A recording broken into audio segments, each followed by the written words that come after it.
Salut tout le monde, bienvenue à ce 12e vidéo sur le jeu Salerno 43 publié par GMT Games en 2022. Dans ce vidéo, on va parler du Breakthrough Combat. Si je ne m'abuse, le Breakthrough Combat est présent dans tous les jeux de Simonitch et c'est un peu, petite parenthèse de design, c'est un peu un problème d'utiliser un système. C'est-à-dire que selon moi, dans un jeu comme Salerno 43, étant donné le terrain, étant donné le peu d'unités, on aurait pu s'en passer de la règle de Breakthrough Combat. C'est pas long, ça prend une page et demie dans le rulebook, mais honnêtement, j'ai vu des wargamers expérimenter se gratter la tête par rapport à cette règle-là, puis ça a causé son lot de questions sur Board Game Geek. Alors, si j'avais été bodé avec Mark Simonitch, j'aurais peut-être dit qu'est-ce que t'en penses qu'on drop cette règle-là pour Salerno 43, étant donné que je pense un début de GMT et de faire de ce jeu-là une bonne porte d'entrée dans le système. Fait que pourquoi pas éliminer un peu d'overhead puis un peu de choses là, qui arrivent une fois à toutes les pleines lunes, là. Parce que oui, dans ma campagne qui a duré 20 tours, j'ai utilisé ça un grand total d'une fois. Puis je vais vous le montrer à la fin du vidéo. J'étais bien content que ce soit là, mais j'aurais pu m'en passer sans problème. Puis de manière plus générale, si ça rend le jeu plus simple, plus facile d'accès, ben pour moi, tout le monde y gagne. Mais bon, la règle est là. C'est difficile dans Salerno 43 d'en profiter. On dirait que les unités sont plus espacées. C'est pas un front classique de guerre là, où est-ce que tout le monde se touche, là, on est coude à coude, puis on avance là, comme un bulldozer. Là. C'est le terrain, des fois, là, est suffisant pour empêcher l'allié d'avancer. Fait que souvent, les unités allemandes vont être assez espacées, là. Juste ça, ça fait que le Breakthrough Combat est impossible. J'ai arrangé un cas ici là, pour vous montrer avec un exemple, là. Mais je serais bien surpris que vous voyez un cas comme ça dans la vraie vie. Ceci dit, c'est arrivé dans ma game. Je suis pas sûr que l'Allemand avait très bien placé ses unités, là. D'ailleurs, il avait peut-être pas vu venir le Breakthrough Combat, mais moi, comme le maniaque compétitif que je suis, j'ai exploité la règle pour être capable là, de solidifier là, mon avancée alliée vers le nord. Bref, je vous montre ça à la fin. OK, en gros, si j'avais résumé le Breakthrough Combat en une phrase, vous allez dépenser un hex de votre Advance After Combat pour vous rebattre. Je sais que j'ai dit dans une vidéo précédente que les unités ne peuvent se battre qu'une seule fois par tour. Le Breakthrough Combat est une exception à ça. Et au prix de un hex de votre Advance After Combat, vous allez pouvoir remettre ça avec certaines unités une deuxième fois dans la même phase de combat. On va voir avec l'exemple. D'ailleurs, je vais partir avec l'exemple exceptionnellement, parce que je trouve que ça va être plus facile pour vous expliquer la règle. Sinon, c'est relativement abstrait, là. Fait qu'on assume une attaque ici, là, quand même assez, une attaque quand même assez solide, là. Bon, qu'est-ce que cette unité-là fait toute seule dans le clear comme ça, c'est une autre histoire, là. Mais bref, pour les besoins de l'exemple, on assume une attaque alliée avec ce gros moton d'unité-là contre eux autres. Je choisis ma main attack force comme d'habitude, qui dans ce cas-là serait probablement la 56e division avec le petit tank en attachment, puis ces deux unités-là qui attaquent quand même, mais à demi-force. Puis je vais être conservateur, là, on va assumer un résultat de DR2 qui fait que cette unité-là doit retraiter de 2 hex, devenir disrupted, et ce qui me donne à toutes mes unités un advance de 2 hex. Alors, on va y aller avec le premier exemple simple. Je prends cette stack de la mort, je l'amène ici, c'est son premier hex d'advance. Et là, je vais former ce que le jeu appelle un groupe de breakthrough. Un breakthrough group, un groupe de breakthrough. Habituellement, ça se forme dans le hex original qui a été attaqué, mais on va voir encore là une petite nuance à ça à la fin. Alors là, dans ce cas-là, très textbook, là, très classique, là, je prends ma plus grosse stack, je l'avance ici. Ça devient mon breakthrough group. Je rappelle que je n'ai dépensé qu'un seul hex de mon Advance After Combat. Je pourrais faire comme d'habitude, faire mon deuxième hex ici, faire mon deuxième hex ici. Mais le principe du Breakthrough Combat, c'est que je vais dépenser le hex qui me reste dans mon Advance After Combat pour faire une deuxième attaque. Parce que, regardons ça, le réalisateur de ce vidéo a placé une autre unité vulnérable dans un hex de merde qui est un clear, c'est-à-dire ce petit tank-là, là, qui n'a probablement aucune chance encore là contre ce moton-là. Là, je vais arriver probablement à un ratio de 6 pour 1 contre ce pauvre petit tank-là. C'est pour les fins de l'exemple. Alors, je dépense le Hex d'Advance After Combat qui me restait pour faire une deuxième attaque. Je vais calculer les odds, je vais déclarer une MAF comme d'habitude avec un attachment, tout le kit. Là. Ça, c'est tout pareil. La seule différence, dans le Breakthrough Combat, vous n'avez pas le droit d'avoir d'ASU support, de support aérien et de support naval. Fait que pas de support d'artillerie, pas de support aérien, pas de support naval. C'est comme si là, la décision échappait à l'état-major et que c'est les unités elles-mêmes là, qui, après leur attaque, ont dit Chris, il y a un autre tank qui cite, on va aller le bâcher. Puis ils sont allés dans cette direction-là. Fait que c'est un peu la spontanéité des unités là, qui fait que là, le commandement n'a pas le temps de dédier du support à cette gang-là. Fait que, comme on dit, là, sont on their own, sont laissés à eux-mêmes. Ils ne peuvent bénéficier que de leur shift naturel, c'est-à-dire le tank shift puis le elite shift. Mais des fois, c'est suffisant, comme dans cet exemple-là, pour avoir un très bon ratio. Alors, je refais un combat, on résout tout le combat comme d'habitude. Mettons que c'est un autre DR2, que autres retraites ici sont disrupted. Et là, même si elles ont dépensé ces unités-là, leur deuxième hex d'Advance After Combat pour attaquer, le jeu leur permet quand même d'avancer dans le deuxième hex qui a été attaqué gratuitement. Et là, ça se termine là pour eux autres. Et là, j'ai pas fini, je reviens à ma programmation originale. On rappelle que ces deux unités-là, quand même, se sont battues dans le hex d'origine. Alors, elles peuvent maintenant compléter une fois que le Breakthrough Combat est fini. Fait qu'il faut que je forme mon groupe de Breakthrough, il faut que je fasse mon Breakthrough Combat, je résous ça au complet, et après, je reviens aux unités originales qui n'ont pas participé au Breakthrough Combat et je fais leur advance. Alors, ça peut des fois avoir ouvert des trous et avoir des possibilités différentes. Par exemple, cette unité-là, maintenant, qui peut avancer de 2 hex, peut faire 1, 2. Alors, il n'y a plus d'unité ici qui est dans les jambes avec une ZOC. Là, donc, voici un exemple où c'est pertinent de faire avancer vos unités là, qui n'ont pas fait le Breakthrough Combat après. Là. Ce petit tank-là pourrait faire 1, 2 puis s'en aller ici. Alors, c'est un seul Breakthrough Combat par combat. Il ne faut quand même pas charrier. Là. Alors voilà, ça c'est l'exemple le plus classique. Exemple 2.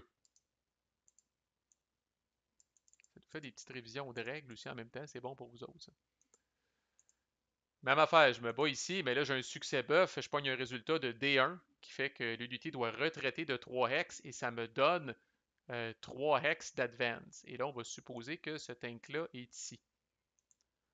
Alors D1, bon, l'unité perd un step, est obligé de retraiter 3 hex, devient disrupted tout croche. Alors là, le tank est un petit peu plus loin. Là. OK? Alors là, mes unités, rappelez-vous, j'ai un advance de 3, mais seules les unités mécanisées peuvent avancer de 3 hex. Les unités non mécanisées sont pognées, sont capées à 2 hex d'advance pareil. Alors là, mes unités non mécanisées, c'est-à-dire toutes les infanteries qui sont là, même si elles font 1 et 2, il ne leur reste plus de hex d'advance after combat à dépenser, alors elles ne peuvent pas se battre contre le tank. Par contre, j'ai des unités mécanisées, en l'occurrence mes deux tanks. Alors, je pourrais utiliser ces deux unités mécanisées-là pour me former un Breakthrough Group ici, comme tantôt, mais là, n'ajustez pas votre appareil. Tant que les unités ont attaqué, c'est légal. Elles n'ont pas besoin de faire partie de la MAF originale. Elles s'en viennent dans le Breakthrough, dans le Hex, en fait, qui a été attaqué originalement. Je forme un Breakthrough Group ici. Ils ont fait leur premier hex d'advance, deuxième hex d'advance. Elles ont droit au troisième hex parce qu'elles sont mécanisées. Elles décident de le dépenser pour faire une attaque ici. Si l'attaque est encore là successful, je pogne un autre DR2, eux autres s'en viennent ici, disrupted, ben là ils pourraient avancer ici et c'est terminé. Et je reviendrai à ma programmation initiale de ces deux stacks d'unités-là ici qui ont quand même droit de faire un Advance 2 suite au combat original. Et oui, pour les futés parmi vous qui commencent déjà à y penser, on va remettre ça comme c'était. Si le tank est aussi loin que ça, mais imaginez que je pogne un DS ou un DR4 qui me permet d'avancer à mes unités mécanisées d'avancer de 4 hex. Alors là, elle reculerait de 4 hex et deviendrait vraiment tout croche, full retreat suite à un DR4 ou un DS. Et là encore là, mes pauvres unités non mécanisées sont limitées à 2 hex d'advance, mais ce n'est pas le cas de mes tanks qui sont mécanisés, que je pourrais avancer ici pour un premier hex, deuxième hex, troisième hex, j'ai droit à un quatrième, je peux faire un breakthrough combat ici. Et une fois que c'est résolu, eux autres peuvent avancer de 2 hex. Alors, c'est l'essence de la règle, c'est le cas le plus commun, le plus classique. Alors, quand il y a du trafic, quand il y a beaucoup d'unités allemandes, quand vous avez des bonnes unités en place, un bon ratio, vous êtes capable de tirer profit de cette règle-là. Dans les faits, les Allemands vont être beaucoup dans les villes, euh, vont rarement retraiter de plus de 2 hex, fait que c'est tough à faire. Je vais montrer le vrai cas. Ce ne sera pas long. Là. Quelques autres petites précisions. Euh, vous ne pouvez pas faire de breakthrough combat dans un hex dans lequel vous n'avez pas le droit d'entrer. C'est évident. Vous ne pouvez pas faire de breakthrough combat à travers un mountain hexside à moins qu'il y ait une route. Et vous ne pouvez pas faire de breakthrough combat à travers une rivière à moins qu'il y ait une route. Donc des petites restrictions additionnelles pour le breakthrough combat. Si jamais vous rattaquez la même unité, là, ce serait possible là, à la limite là, dans certains scénarios, là, si jamais vous réattaquez la même unité qui a déjà retraité. Exceptionnellement, j'avais dit encore là dans une vidéo précédente, une unité qui a déjà retraité pendant cette phase de combat-là là, est considérée comme ayant une défense de 0, elle ne peut pas être utilisée pour avoir des steps là. Si jamais elle retraite une autre fois, elle est éliminée. C'est pas le cas dans le cas d'un breakthrough combat parce qu'on dirait que ça se passe tellement vite. Vous attaquez l'unité une première fois, elle recule, vous courez après, vous la rattaquez une deuxième fois, puis là, ben, c'est comme, oh, ok, là, ils se défendent quand même, puis là, ils peuvent être autorisés à retraiter encore, puis ils ne seront pas complètement éliminés. C'est encore là extrêmement rare. J'essayais d'y penser tantôt, puis je me disais que c'est le seul cas que je verrais. C'est une unité bon, qui est pognée pour retraiter. Par contre, elle réussit son Determined Defense, puis là, elle réussit à pogner un delay, fait que là, elle recule seulement d'un seul hex. Les attaquants avancent dans le hex qu'elle a libéré, puis là, à ce moment-là, la rebâche une deuxième fois. Tu sais, je sais même pas à la limite si c'est possible. Ça m'est arrivé en faisant ces vidéos-là là, de trouver des petites règles de Simonitch que j'ai posées sur Board Game Geek, puis les gens ont dit ah, ben t'as raison, cette règle-là est inutile ou cette règle-là pourrait être enlevée. Là. Fait que, il n'est pas parfait, notre avis. Là. Fait que, bon, vous pouvez, euh, vous pouvez faire probablement là, sans ces petits détails-là. Une affaire qui pourrait arriver, par contre, je dois dire. Alors, imaginez que cette unité-là n'est pas là pour ne pas tenter le diable. J'attaque avec cette gang-là, c'est parfait. Je pogne un DR2, c'est parfait. Puis là, tu sais, je trouve ça triste parce que, bon, j'ai des belles unités ici, puis je suis collé ici. Alors, qu'est-ce qui arrive là, concrètement? Puis-je faire un breakthrough combat contre cette unité-là qui, après tout, est collée sur ces gens-là? La réponse est oui. Par contre, de décliner, d'avancer dans le hex du original, ça vous coûte comme tel au fin du breakthrough combat là, de former le breakthrough group ailleurs que dans le hex original, ça vous coûte un hex de votre advance. OK? Alors là, par exemple, si je veux dire, hey, j'aimerais ça que ma grosse tag, la mort, puisse s'attaquer ici, mais évidemment, si je m'en vais dans le hex original, ben là, je m'éloigne, fait que je ne serai jamais capable de les attaquer avec mon 2 hex advance. Pas grave, vous pouvez dire, vous pouvez prendre n'importe quel stack d'origine, décliner l'option d'entrée dans le hex original. Ça vous coûte un hex de votre advance au fin du breakthrough combat. Et avec le deuxième hex, décider d'attaquer une autre unité qui était adjacente à cette stack-là. Alors, dans ce cas-là, de décliner de m'en venir ici avec cette stack-là, ça me coûte un hex d'advance. Il m'en reste un. Je peux l'utiliser pour attaquer ici. C'est un peu plus compliqué parce que la rivière, mes odds vont être un petit peu moins bonnes, là, mais quand même, je risque d'avoir du succès pareil. Fait que mettons que je pognais un autre DR2, ben elle s'en viendrait ici. Elle serait disrupted. Je pourrais m'en venir ici.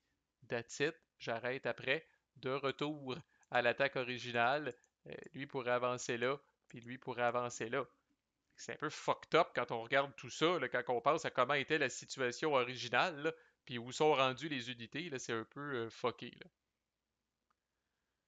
Mais ça, bon, ça doit être encore plus rare s'il y a de quoi que ça l'arrive, là, mais c'est possible. Vous n'êtes pas obligé de former votre groupe de breakthrough dans le hex original. Vous pouvez prendre une stack existante, dire je ne veux pas aller dans le hex original, ça vous coûte un hex de votre advance au fin du breakthrough combat, puis après ça, vous attaquez. Alors, quand vous advancez normalement, je répète, là, vous pouvez aller dans n'importe quelle direction. Là. Cette unité-là qui était ici, là, oubliez le Breakthrough Combat, 2 secondes. Là.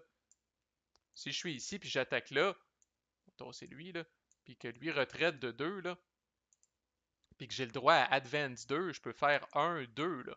L'histoire de dire je refuse d'aller dans le hex original, puis ça me coûte un hex de mon Advance, ce n'est que pour le Breakthrough Combat. C'est pour éviter peut-être des, comme on dit, des exploits du Breakthrough Combat. Et la dernière règle, la seule fois où vous ne serez pas, puis d'ailleurs, dans mon exemple, de mon vrai exemple, c'est arrivé. C'est un peu incroyable. Là. Je pensais jamais que ce serait possible. J'avoue, si ça m'était pas arrivé, j'aurais dit c'est quasiment impossible, ça arrive. Finalement, ça m'est arrivé une fois en une game. Fait qu'on on va être smart envers Simonich, puis on va y donner ça. Mais normalement, là, le Breakthrough Group s'arrête dans le deuxième hex qu'il a attaqué, à moins qu'il réussisse à pogner un DR4 ou un DS, là, les fameux résultats rouges sur la table de combat, où là, il peut continuer son advance du nombre de hex original qu'il avait pogné. Ça, je vais être capable de vous le montrer dans mon propre exemple. Alors, on se transporte ici, tour 18 de la campagne, ça sent le roussi et ça sent la fin pour l'Allemagne. Ça s'est fini finalement 2 tours après, au tour 20, là, mais vous voyez que je suis dangereusement proche de sortir. Là. Dangereusement proche de sortir dans le friendly area allemand N1, qui va me donner les fameuses 5 points de victoire. J'ai 14 points de victoire en ce moment. Il y a cette petite ville-là qui me fait de l'œil. C'était mon plan à l'origine pour avoir mes 20 points de victoire et c'est ce qui est arrivé. Mais là, voici la situation. Donc, je vais déclarer une attaque avec cette stack-là ici contre cette minable unité de force variable-là. Okay? L'unité de force variable, je rappelle, après que le combat est déclaré, on va brasser un dé. Sur un 1, 2, 3, elle est carrément éliminée tout de suite. Sur un 4 ou 5, elle a 1 de force. Puis sur un 6, elle a 2 de force. Là, je check mes affaires, puis je me dis, Chris, même si elle a 2 de force, là, je choisis la troisième division comme étant la MAF. Ça me donne 4 plus 4, 8. Je choisis le tank comme attachment, ça me donne 11. Puis mes rangers contribuent la moitié de leur force, ça me donne 12. Alors je me dis, même si je suis extrêmement bad lucker puis je brasse un 6, 12 à 2, ça me donne un ratio de 6 pour 1. Et le tank que j'ai, étant donné que c'est dans du clear, le tank que j'ai va me donner un tank shift. J'étais certain d'avoir un ratio de 7 pour 1 dans ce combat-là. C'est quand même incroyable. Alors, c'est ce qui est arrivé. J'ai dit, voici, ces unités-là vont attaquer ces unités-là. Ça, c'est mon vrai log, by the way, que je replay avec vous. Et là, je dis, c'est la troisième division qui est la main attack force avec le tank. Et là, je brasse pour savoir quelle va être la force de cette unité-là. Je brasse un 5. Elle a donc une force de 1. Fait que là, j'ai un ratio, tu sais, j'ai un ratio de 12 pour 1 avec un shift à droite pour le tank. Alors officiellement, j'ai un ratio de 13 pour 1, ce qui est complètement off the charts, comme on dit, fait que je vais brasser quand même sur la colonne 7 pour 1. Alors je dis elle a 1 de force, donc on est sur le 7 pour 1. Je brasse sur la table de combat, je pogne 5. Et là, c'est le meilleur résultat possible et imaginable, c'est le DS Defender Shattered. Alors, cette unité-là n'a qu'une step. Alors, DS, entre autres, fait perdre une step au défenseur. Alors, vous allez voir que l'unité va être... je la place dans la boîte des unités éliminées parce qu'elle est morte. Et là, je fais mon premier... Et là, j'aurai le droit... Là, j'ai droit à 4 hex d'advance. Mes unités mécanisées ont droit à 4 hex d'advance. Mes unités non mécanisées sont pognées avec leurs 2 hex d'advance. Alors, j'avance une première fois ici. C'est pas, vous allez reconnaître là, que c'est très semblable à l'exemple que je vous avais fait sur la plage tantôt. Je fais mon premier hex d'advance ici, et là, regardons ça. J'ai une belle unité ici, vulnérable. On voit que des fois, c'est pas toujours arrangé avec le gars des vues. J'ai une petite unité de recon de 2 de force qui est disrupted. Soit elle est dans une ville, mais quand même, disrupted la divise par 2, la ville la double, donc elle reste à 2 de force. Fait que j'arrive à peu près à la même situation. Là. C'est comme si mon unité variable tantôt avait pogné 6 et avait eu 2 de force. Là. J'ai en masse de force pour bâcher cette unité-là. Alors, à ma propre surprise, et peut-être à la surprise de mon adversaire qui avait oublié cette règle obscure-là, je dis, hey, je vais faire un breakthrough combat contre l'unité qui est disrupted. Et juste pour vous montrer, c'est pertinent aussi dans ma game, j'ai changé ma main attack force pour ce combat-là. Ça me sert plus à rien de prendre le tank parce que dans la ville, je peux pas avoir de tank shift. Un bon petit review en même temps, là. Mais voici la table du terrain, là. Fait que dans un Minor City, là, la colonne tank shift, c'est no. Puis ça, c'est pas une unité d'élite. Donc là, je dis dans le log, là, j'ai ma main attack force maintenant, j'étais avec les Rangers. Fait que là, j'ai toujours la troisième division comme main attack force, 4 plus 4, 8, plus la full force des Rangers 2. Ah, ça me fait 10. Plus la moitié du tank round-up, ça me fait 12. Mais cette fois-là, étant donné que les Rangers font partie de la main attack force, je vais avoir droit au Elite Shift.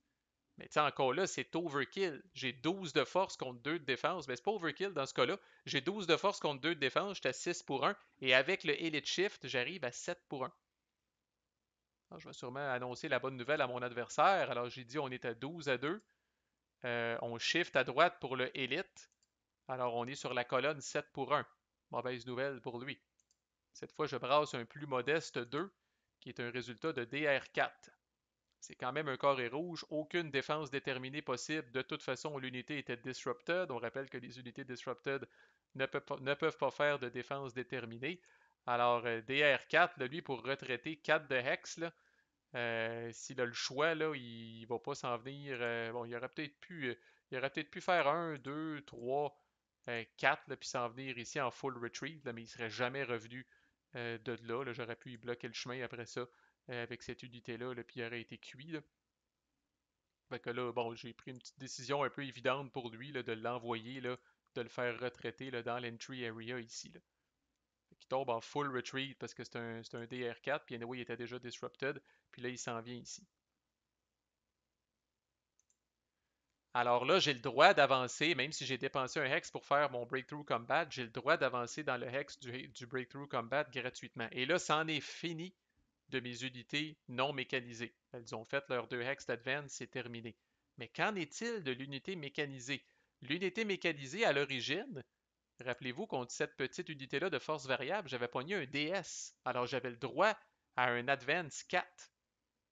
Normalement, la règle va dire quand tu fais un Breakthrough Combat, tu t'arrêtes là, à moins que tu pognes un DR4 ou un DS, c'est-à-dire un carré rouge, sur ton Breakthrough Combat, ce qui est le cas. J'ai tellement torché cette unité-là ici que j'ai pogné un DR4. Alors mon tank original, lui, peut continuer. Il peut faire 2 autres hex. J'aurais pu l'amener ici, puis l'amener ici. Dans les faits, j'ai arrêté là pour prendre la ville, me donner un point de victoire de plus. Mais là, évidemment, la ville est très vulnérable parce qu'il n'y a qu'un minable tank dedans avec 2 de force. Et le tank silhouette n'est même pas doublé dans la ville. Alors, c'est juste 2 de force. Fait que là, l'Allemand a contre-attaqué, a repris la ville temporairement, mais c'est une question de temps avec le rouleau compresseur de l'Allié l'effoire. Alors voilà, un vrai exemple de breakthrough combat qui m'a servi. Alors, qui l'eût cru? Euh, J'aurais été prête à m'en passer et à me sacrifier pour enlever cette page et demie-là de règles très peu fréquentes là, qui des fois peuvent quand même mélanger les joueurs, mais n'empêche. C'était la petite histoire de ma campagne. On aura peut-être l'occasion d'y revenir dans les vidéos qui restent. Donc, what's next? Supply, donc le ravitaillement et l'isolation des unités. Rien de dépeignant là-dedans. Très classique Hex Encounter Wargames, mais quand même, on va voir les petites subtilités de ça à Salerno. À plus!